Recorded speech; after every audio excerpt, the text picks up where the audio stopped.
last time, they got baited by the kiting game from ONIC, right? Right. And for the draft itself, the execution is not very well for RRQ.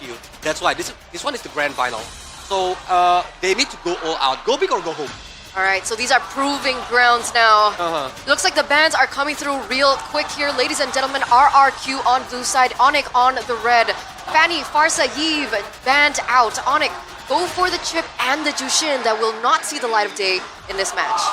So they battle with the Farsa and the Yves, trying to limit Sun's impact on those artillery picks, but Sun's isn't really known only for playing these long-range heroes. So the fact that they are focused so much only on those mages means that, I thought they wouldn't go for the low Yi, but they do. So now that's why they were confident in just limiting all the other mid options. It's amazing, right? RRQ, they are asking a question here. ONIC, in this similar approach against Geek, they went Baxia and Kime, but it's a totally different situation. ONIC, they know that the Harith is too expensive to be let go of. It seems like they will lock in the Kalea as well. It's open. It's a different ball game now. RRQ, will they go for the Baxia? They will. Yeah, because Kalea itself is like a deny pick for Luoyi, right? Combo Kalea Luoyi is similar with Kalea Kaja. Luoyi Kaja. The pick-off combo that can be used by RRQ. That's why they deny using the Kalea. But now, the Baxia and Moskov, they want to play like the team fight game, but the Moskov can do the split push. And they want to make sure that they have rotations across the map. Remember, the diversion now is not only for going for pickoffs, for going for ganks, it's also to rotate around the map and have that pressure. Compositions that used to fail because they are too slow in moving around and clearing waves can now be enabled by this low Yi. So depending on how RRQ want to play this, they have that option to even carry it all the way to the late game. But with the Baxia, I think we can expect RRQ to go full on to try and fight for the first turtle. This seems to be the idea that they really like doing. But with ONIC having the Kalea and Glue, there's plenty of fighting power and sustain built in for now. I like the early game. I think you're right. First turtle will be, for now, with the Glue pick, at least it's going to be tough for RRQ. I think ONIC, they are going to draft themselves, especially the last two picks. They want to have an okay early game where the mid late they rely more on towards the Harith. Naruto, or at least Lucas, will be banned out here. ONIC seems like they will. They are still sniffing that, hey, Baxia, it's still a flex pick. Yeah, Franco Idok is still there, but from the first free pick on RRQ, I think map control is the key. Because Luoyi and Moskov, if they got the map control, they can like make ONIC very his sunset. It's a respect ban for Sutsujin. Yes, sir. They have forced out a respect Yi Sun-shin ban in Season 15. Even though initially that pick was heavily doubted. Now, you can see that Sutsujin is running out of options. ONIC are trying to make sure that the Baxia indeed does go into the hands of Sutsujin. They don't want to deal with any kind of other possibilities Keskit might be trying to do by misleading them with the idea. But RRQ themselves, they're banning with jungles too, so they seem to be pretty confident that they can put this in Sutsujin and still have great time in the early game. Because we're still looking at different heroes, right? For Kyrie, he's pulled up the Kaja once. You think that's an option that they can go for here? Still one. And with this composition, I feel like it's okay, but I don't really like the Kaja. I feel like there are other options. Okay, what are we looking at? X-Borg, Alpha? Joy is open. Joy! If Kyrie wants to use the assassin. Because Kaja, I think it's a very situational. Last time they used Kaja is because T-Boy using chips or Sans having the Luoyi. Okay. Because it's a combo. But right now, Luoyi is on RRQ side. That's why I think Kaja jungler for ONIC is very hard To execute. situation right now. Yeah. Okay. Yeah, and honestly, they don't have enough like follow-up, enough damage to follow up on a Divine Judgment. Wow. Sana, after a long time dipping away from the meta, finally back at it here. In line with the whole teamfight idea, RRQ, almost a signature pick for Dairon, and Sutsujin on the Joy, something that ONIC prefer over the Yi Sun-shin, so I assume they have a plan for this, unless they really believe with the Kalea alone, they can stop Sutsujin's play across the map. So this is a big thing, right? Because technically, against the Joy, would you pick the Fredrin here? No. But now, I think it opens avenue for that Kaja pick. I think now it's not a bad pick, right? With the terrorist line and the joy showed. Oh, that's bold. Yep, that is bold. Both statements coming in from both teams as we're going to get into our first game in this best of 7. Casters, take it away. A rematch of the Royal Derby here. A fallen king looking to restore their kingdom. And an now descended Sky Kings looking to again ascend to the celestial skies. Welcome to the grand finals of MPL ID Season 15. It is me, Realize, and Mirko. What's up, ladies and gentlemen? Welcome to the caster desk here. We will both be accompanying you throughout this, hopefully, full best of 7 series between the Kings of Kings and the Sky Kings. Just in a bit, we'll be getting into the land of Dawn, but what do you think about the drafts? The Vexana pickup and the Lancelot, a Kyrie special. It was used, I think, quite some time for Kyrie, but I think it was forced into the Lancelot pick as well. Yeah, again, the Yisun Shin bands, you saw the Ling bands as well. The fact is, right now, if you don't get damage dealing in the mid lane, it usually gets kind of tough. Really good angle of attack by RRQ. They ban out Farsa and Yves. They pick the Lo Yi away. Yeah, so Lo kind of Yi. force Sans on a pick that is utility. You don't want that on Sans. You do not want that Vexana pick on him, but here we go to the land of Dawn for game number 1 in this grand finals best of 7 of MPL ID Season 15. Whoa, whoa. Welcome. Right off the bat. Early win for the Vexana. I haven't seen the Vexana in quite a while. Just because, you know, obviously there usually are better picks in the first phase, but it's also strange to think that finally now we're seeing ONIC utilize more of the last pick Lancelots, the last pick junglers. We've really just been seeing, especially when the Hayabusa is open, Kyrie pick it up. Edoch already stopping Kyrie. Oh, Spear of Misery. Kaikon on the bad spot, has the retreat, secures it. The pressure early on by RRQ, that was actually a coincidence as well. Toy was in the neighborhood where Kyrie was taken down to an instant, and now this Baxia pick. At first I thought it was going to go to Tutsujin, but then flex onto Edoch as Keyboy wants to look to advance towards Tutsujin, but no, Tutsujin will just pull away. But the question is, will this Vexana pick be enough to stop the advances of the Joy and the Baxia? So far it has looked quite enough. Look at that damage. Trading in the mid lane has never been so easy for Sans. Curse Blast landing on Rins, and Sans spacing has been phenomenal this game. I don't think he's gotten hit by a single dispersion, rotate, no yin-yang reactions. He just walked away from it pixel perfect. At least he's able to survive the early game, the early burst coming in from the Lo Yi. Not yet level 4, so no Eternal Guard that might help him in the engages. Tyron is here, Sutsujin comes in as well. Good terrify, Sutsujin coming in. Electrifying beats already popped by Sutsujin. Keyboy taken off the wall by Edoch. This turtle fight will be very, very important. Sans, flickerless, no flicker. That is information and a very, very expensive battle spell. Kyrie, close by as well. Look base, but split. Puncture in, Tyron still in the front, penalty zone coming in with the puncture as well. Look with the flicker forward, able to get Rins. Castle. Now Keyboy looking for the tsunami slam, won't be able to find it, but Rins is the one who secures it in the back line. Kyrie has the puncture defensively as the rest of the team looks to back away. Edoch, Poisons, Keyboy, flickering back a win for the Kings. Oh, that is RRQ getting the turtle as well. They were unable to kill Kyrie in the very first altercation, but at least Tyron is spacing him out, and Kyrie is not given the space to play as the Lancelot. I mean, sure, you would argue that Lancelot is a mobile assassin, so much escape mechanism, so much potential of possibly contesting that objective, that neutral objective, steal it or just take it straight away. But as of now, RRQ, they have one mission in hand, and that is to screen Kyrie out of that possibility. Manazon predictions by the new application, go pay. You know, it's a split of both. Yeah. Is it a fair split? Oh, it's actually in favor of ONIC. We got 4-2 only. Arashi and Kolius have gone for RRQ. I wonder what the Indo desk thinks, because we have a different one. Eternal Guard landing. Rins knocked up. Keyboy, they're going to go for it again. Tsunami Slam with the Purify out by Rins. No fight.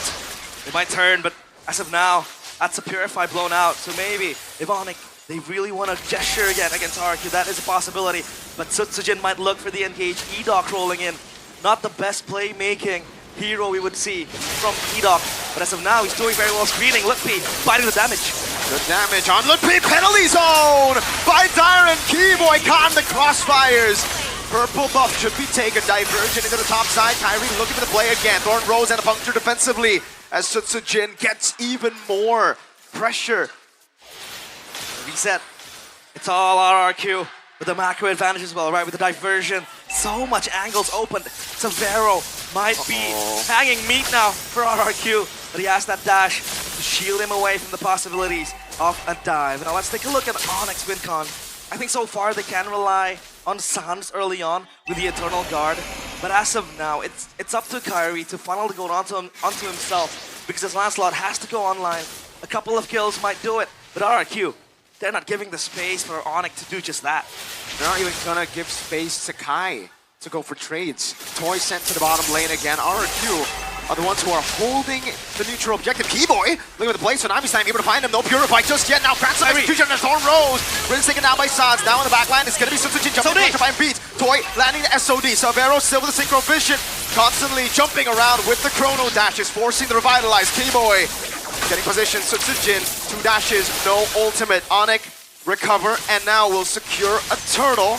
But look at the trade by Toy. Looking for a roll in. Edok, no slay, rather no steal whatsoever happening. And down bottom, Toy, off screen, able to get a turret for himself. So RRQ, at least, they're able to get a cross-map trade and make things even in the hands of both sides. As of now, though, it's RRQ still with a gold lead, 1.3k. And they will always have that ever-present segue, side lane pressure in the hands of the Moskov, plus the Luo Yi, enabling them to get rotations either to the back or even down bottom to just push out the waves. And as of now for ONIC, their only response to that side lane is this Lancelot. This is so value for RRQ. Like you mentioned, ONIC can't really deal with the side lane pressure, especially when we get into the late game. So the fact that RRQ are now the ones leading with the Moskov, who should by all means, I think, be bullied a bit more in the early game by ONIC. He's going to scale up to be a monster. Good damage by Rins on Sans. And you can see ONIC already start to rotate up top. Later on though, ONIC, the way they win is through a big team fight. RRQ can deny those team fights. They have diversions. They have the Moskov obviously with the SODs. That global presence is so good for them to capitalize on ONIC's very one-dimensional team fight style. And ONIC needs to scout those diversion plays as well, right? They need to scout the teleport. So Kyrie, Thorn Rose able to dodge that kill shot. Whoa! As of now, it's ONIC still holding to their ground. And look at the rotations made from RRQ. Dyron already, preparing himself for fighting, but the audience prediction now, with the new application, Go Pay, 62% favoring RRQ, Hoshi. It's as usual here, ladies and gentlemen, in Indonesia. Wherever you go, whichever venue, stadium, it's a home ground advantage for RRQ. The Kingdom go wherever the players go. Sometimes even without the players, they still wear that RRQ jersey everywhere. Everywhere, anywhere. The culture for them. And now it's up to ONIC to get this objective. Kyrie, level 10, and possibly having even more than one item. But RRQ, they want to fight this. Severo is nearby. Toy just went with the SOD, so that is a possibility. But Sutsujin comes close, and they will try to contest this. Reset. Keyboy with the jump already. Now Kyrie with the battle execution and a Thorn Rose. Good pre. Flickering forward, but the rest of the team will not follow. Rins again, able to escape. Now in the back as well. Kyrie able to go for the puncture and the Thorn Rose just for a bit of hope. Sutsujin. I like to find beats. The Nami slam, knocking him down. Eternal go with the combo. Severo comes in with the Toy. SOD lands. Sutsujin fallen. Toy still up top with the farm. Kai gets another. Tyrant Sutsujin down. Toy up top. Kai jumps in with the puncture. That's some execution. Oh! He goes in, and that's Keyboy finishing off Rins. And Kyrie's tail, a cold assassin. But that was Keyboy as his wingman. And up top though, away pushing for RRQ. So at least they have that value. But still, ONIC, they swing it to themselves. And that orange buff for Kyrie too. RRQ have to play way slower. Again, they have that global presence. They have someone in the side. They cannot be reeled in to a battle like that. Remember, ONIC, they're the better team fight comp. They have so much CC, overloading even Sutsujin. But at least with the SOD, right? Even if it hits and it's not favorable for you to take the fight, you can still push up top. You can still make that side push happen. Kyrie, assassinated, might be a possibility. Shield Unity. Oh, Kai again up against 4, no problem. This gets away, makes it look so easy. A trade though. but it's only a tier 1. RRQ definitely getting the value out of that. Well known to make the escapes, and that is just him not breaking any sweat. At least E-Doc is able to, you know, exert that pressure to keep on pushing. And Sans gets that Blood Wings extra defensive, you know, tool for him with that extra shielding. But Swift Trinity by Toy with the 3 items, he's ready to just join the fights. But again, side lane so far has been his priority. Keyboy, Tsunami Slam! Tsunami Slam and lockdown, all in from ONIC. Gone. The Mercenary has been dealt with. Savero in the mid lane all alone up against Rinz. Now jumps in again. Revive. Tyron goes in. Rinz gonna be slain. Savero all alone. Now the SOD lands again, but it's only gonna be a tier 2 as Keyboy collapses. And ONIC will find him mounted on Phantom Execution. Kai just does not miss on this lance. The Sky Kings roar in game number 1. That was Savero in the backline looking for Rinz. But Kyrie and the others followed suit. Tyron, that is not what we expected from him. The penalty zone did not penalize any of the ONIC members, and now they have that Lord for themselves. Up top, it's still pushing for side of RRQ Hoshi, but at least ONIC, they're able to stabilize everything. That was mad disrespectful. Realize penalty zoning, Bigatron's trophy cabinet. Hey! What? Don't do him dirty like that. Anyways, Toy, he looks pretty good now. Despite, again, not being able to win there, he's 0-0-0. He's still farming really well. Yeah. And he's getting closer to that item power spike. Now, technically, the 3-item power spike is what you're waiting for, but against a composition like this, I'd say Rose Gold Meteor is probably when you can finally start battling it out. But just as I mentioned, that Savero gets Holy Crystal. Holy Crystal. Big, big power spike. And even BOD for Kyrie, so at least that adds his damage even more. But now the real-time victory rate presented by the official tournament smartphone Samsung Galaxy S25 series is 64% for ONIC. Tsunami Slam though. Again, over to E-Dog this time with the Revitalize, still able to survive with the Poison still. Lupi brought back by the Yin Yang reaction Lord, dealing with the tier 2 in the mid lane. Good wave management by RRQ. They keep their losses at a minimum. They hold it. At least they're able to stabilize everything again. It's up to RRQ to activate the side lanes. Talking about high ground defense, and just holding their base together as to not be torn apart. I think they have that power in the hands of Toy. Rose Gold purchased as well, so at least extra protection. Oh, diversion flank play only to send Dyren, but E-Doc is here as well, scouting. At least that's one thing that RRQ can nurture, that information from E-Doc constantly rolling towards ONIC. But they need to know that ONIC is ready to bounce back. Good flicker out from the penalty zone. That's a big resource used already, but they are happy with that. RRQ, remember, even though they used 2 ults there to get into position. Keyboy! Oh, what a read from Keyboy! Eternal Guard from Sans. Sutsujin 3 times read like a book by the boy. Lutpi on Dyron, a flicker back again. Lutpi has the flicker, but he won't utilize it. Cutting the wave up top. Keyboy, his spidey senses were tingling and was able to get that Sutsujin lockdown, Tsunami Slam onto the Eternal Guard. And I think that's another synergy we can talk about, Miracle. Tsunami Slam, Eternal Guard. So it's basically you getting knocked up to get knocked up again. That lockdown is still there. But the question is, can ONIC burst down the targets as quick as possible? With the Lancelot, that might be feasible. With Harith as well, that is a possibility. So RRQ now, what do they do? Because the Tsunami Slam is going to be the main engage tool for ONIC. They have to be able to peel themselves back, distance themselves from ONIC. As of now, Sutsujin, 1, 2, 3, Rinz, same stat as well. They're struggling. They really are. It's going to be tougher as we get towards, I'd say, 15 minutes. Again, we were talking about the late game possibility for RRQ, but now I got to dial it back a bit. RRQ have just not been able to utilize it as much. I think they're really scared of that AoE CC chain of ONIC.